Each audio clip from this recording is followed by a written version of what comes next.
We all have lives, we all have families, but our city is important to us.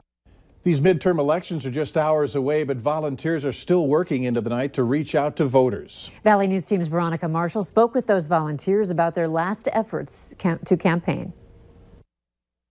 I'm here for Fargo's future. Even though it's getting darker and colder, Giselle Montez is knocking on doors. The 8-year-old is volunteering her time on the eve of the election to encourage and educate voters on Fargo's Measure 1. Voters should know if this gets on the ballot, you don't have to be forced to choose one candidate. Currently, we have no seated commissioners who had any more than 3 out of 10 Fargo voters who voted them into office.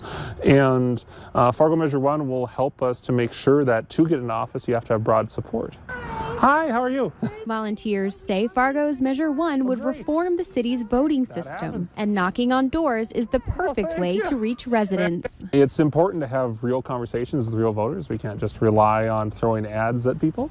Instead, it takes a lot to explain some things, and I think that this is important to do it, to get real connections with people, let them know that there are faces behind these measures and that we really care about them.